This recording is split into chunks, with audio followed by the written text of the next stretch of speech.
बिस्मिल्लाहिर्रहमानिर्रहीम। अस्सलाम वालेकुम नाज़रीन, मैं हूं साकिब बशीर। दुआ ज़हरा केस से मुतल्लिक बात करेंगे। कराची की दो अदालतों में ये केस ज़ेर समात है। सिंध हाई कोर्ट में दुआ ज़हरा के वालिदैन ने उसके अगवा के ख़िलाफ़ दरख्वास्त दायर कर रखी है और ट्रायल कोर्ट में अलग से अदालत ने इस केस को एक तो री इन्वेस्टिगेट करने का ऑर्डर दे रखा है और इसके अलावा अदालत ने यह कहा था कि जो दुआ ज़हरा का जो मुबैना खाविंद है ज़हीर, उसकी CDR निकलवाई जाए 15 से 20 अप्रैल के दौरान। इसी दौरान जब से मेडिकल बोर्ड की रिपोर्ट आई है और दुआ ज़हरा को इसमें माइनर डिक्लेयर किया गया है, उसके बाद से क्योंकि दुआ ज़हरा के वालिदैन के जो वकला हैं वो ये कह रहे थे कि अब ज़हीर पर जो अगवा का मुकदमा जो है वो शुरू होगा, इसलिए आज ज़हीर की जानिब से लाहौर हाई कोर्ट में एक दरख्वास्त दायर की गई जिसमें हिफाजती ज़मानत के लिए ये बुनियादी तौर पर दरख्वास्त थी। ज़हीर क्योंकि जो गिरफ्तारी है, सिंध पुलिस अब किसी वक्त भी जो है वो पंजाब पुलिस से रब्ता करके ज़हीर को गिरफ्तार कर सकती थी। इसीलिए इसी खतरे के पेश नज़र ज़हीर ने लाहौर हाई कोर्ट से रजू किया और लाहौर हाई कोर्ट से 14 जुलाई तक हिफाजती ज़मानत करवाई है। अब इस मामले में नेक्स्ट जो है वो क्या मरहला होगा, कैसे जो है वो ज़हीर अब कराची में केस जो है वो ज्वाइन करेगा या गिरफ्तारी जो है वो किस हद तक यकीनी हो सकती है। एक तो आज की जो लाहौर हाई कोर्ट की कार्रवाई थी उसमें लाहौर हाई कोर्ट ने ज़हीर को बड़ा रिलीफ दिया है और 14 जुलाई तक लाहौर जो ज़हीर की गिरफ्तारी से रोक दिया गया है। जस्टिस आलिया नीलम है, उन्होंने इस दरख्वास्त पर समाअत की। तो अदालत की जानिब से आज दौरान समाअत ये पूछा गया कि ये FIR जो है वो कब की है, तफसीलात जो है वो पूछी गई। जो वकील हैं ज़हीर के उनसे वकील ने यह बताया कि 16 अप्रैल को ये FIR अगवा की FIR जो है वो सिंध पुलिस ने दर्ज की थी। तो जो अदालत की जानिब से इस्तफसार किया गया दोबारा से कि तो फिर आप अभी तक क्या कर रहे हैं इस हवाले से। तो उसके ये भी पूछा गया कि आपको कैसे पता चला कि पुलिस जो है वो ज़हीर को गिरफ्तार करना चाहती है। तो वकील जो है उनकी जानिब से जवाब दिया गया कि तफ्तीशी अफसर का बयान है कि वो मामले को री इन्वेस्टिगेट करेंगे। तो उन्होंने ये कहा कि हमें ये खदशा है कि जब री इन्वेस्टिगेट होगा तो कहीं ज़हीर को पुलिस जो है वो गिरफ्तार ना कर ले। तो और हमें खदशा है कि पुलिस गिरफ्तार ना कर ले और यह भी मौक़िफ़ इख्तियार किया कि अदालत हिफाजती ज़मानत मंजूर करे ताकि मुतलका अदालत से अबूरी ज़मानत जो है वो हम ले सकें। अब 14 जुलाई तक अदालत ने ये जो हिफाजती ज़मानत मंजूर की है और ज़हीर को गिरफ्तारी से रोक दिया है। अब ज़हीर जो है वो उनके जो वकील हैं उनका ये कहना है कि अब हम कराची की जो ट्रायल कोर्ट है वहां से रजू करेंगे और वहां से अलग से बेल बिफोर अरेस्ट जो है वो कराने की कोशिश करेंगे। अब कराची ट्रेवल करेगा ज़हीर। कराची की दो अदालतों में ज़हीर को बाकायदा तौर पर नोटिस हो चुके हैं। ट्रायल कोर्ट में जो अदालत ने री इन्वेस्टिगेट करने का जो ऑर्डर किया था, अभी तक की इतला के मुताबिक जो सिंध पुलिस है उसने ज़हीर को शामिल तफ्तीश भी नहीं किया।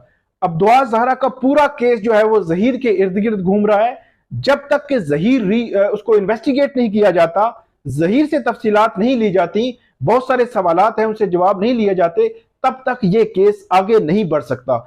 अब बज़ाहिर ऐसे लगता है कि जब सिंध पुलिस ने और जो ट्रायल कोर्ट है उसने ऑर्डर भी कर दिया है कि आप इस मामले को दोबारा से तहकीकात करें, तफ्तीश करें इस केस की, तो अब क्योंकि सिंध पुलिस ने हर सूरत में ज़हीर को अप्रोच करना है और उसको शामिल तफ्तीश करना है, तो इसलिए उनको यह खदशा लाहिक हुआ कि किसी वक्त भी जब शामिल तफ्तीश होंगे तो पुलिस अगर समझेगी तो पुलिस उसकी गिरफ्तारी भी डाल सकती है।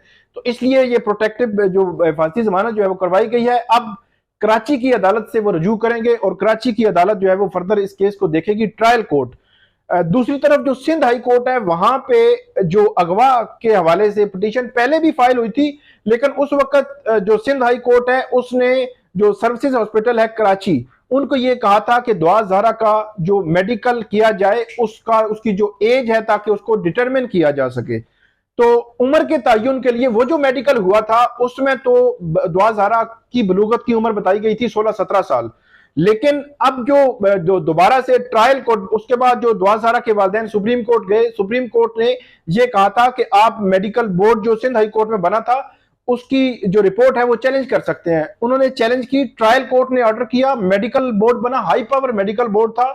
4 बड़े जो इदारे हैं मेडिकल के कराची के, उनके जो सीनियर डॉक्टर्स हैं वो उसमें शामिल थे। 11 रुकनी ये मेडिकल बोर्ड था और उस मेडिकल बोर्ड ने फिर डिक्लेयर किया कि जो दुआ ज़हरा की एज है वो 15 साल से करीब है।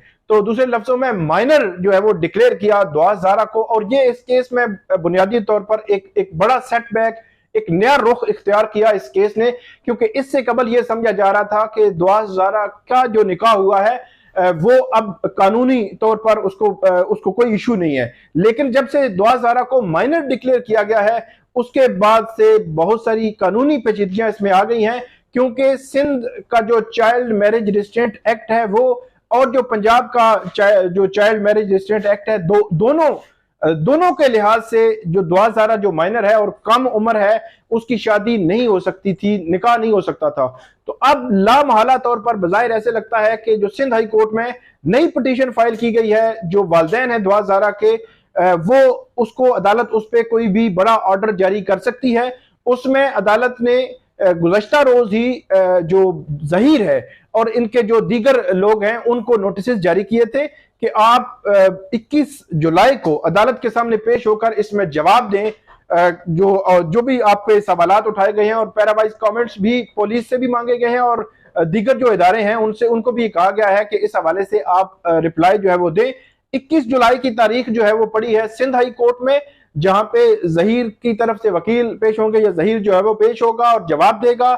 20 जुलाई की तारीख है ट्रायल कोर्ट, जो कराची की ट्रायल कोर्ट है, जहां पे इस मामले को री इन्वेस्टिगेट करने, CDR निकालने के हवाले से अदालत ने ऑर्डर दे रखा है। 20 जुलाई तक वो पुलिस ने उस हवाले से जो ज़िमनी चालान है वो भी ऑर्डर दे रखा है कि ज़िमनी चालान जमा करवाएं, तो सारी चीजें ये उसमें आ जाएंगी। और उसके अलावा अब जो लाहौर हाई कोर्ट की डेवलपमेंट है, ये अब 14 जुलाई तक हिफाजती जमानत जो है वो मंजूर की गई है। दूसरे लफ्जों में आप ये कह सकते हैं कि ईद के दिनों में ज़हीर की गिरफ्तारी के हवाले से कोई अपडेट या कोई डेवलपमेंट नहीं हो सकती। अब 14 जुलाई के अंदर अगर तो कराची की अदालत से वो अबूरी जमानत करवाते हैं या उसके बाद लाहौर हाई कोर्ट से एक्सटेंड करवाते हैं, वो अब देखेंगे कि अब इस केस पे फर्दर जो है वो क्या इंपैक्ट पड़ता है। लेकिन बज़ाहिर 14, 20 और 21 जुलाई की जो तारीखें हैं ये बड़ी इंपॉर्टेंट है इस केस के हवाले से। देखते हैं कि अब इस केस में अब फर्दर क्या डेवलपमेंट्स होती हैं। बहुत अहम मोड़ पे आया है जब से दुआ ज़हरा को माइनर डिक्लेयर किया गया है, तब से ये केस जो है वो बहुत एक नए मरहले में दाखिल हो गया है। पहले ये समझा जा रहा था कि केस कंक्लूड हो गया, लेकिन अब एक नया मरहला है। अब देखते हैं कि दूसरी तरफ जो दुआ ज़हरा के बयानात हैं वो ये आ रहे हैं कि वो हर सूरत वो ज़हीर के साथ रहेगी। तो ये थी नादरीन दुआ ज़हरा केस से मुतल्लिक अपडेट, और जो अदालती जो कार्रवाई है लाहौर और कराची में जारी है उससे मुतल्लिक आपको आगाह करना था। आप इस वीडियो पे फीडबैक जरूर दीजिएगा। बहुत शुक्रिया।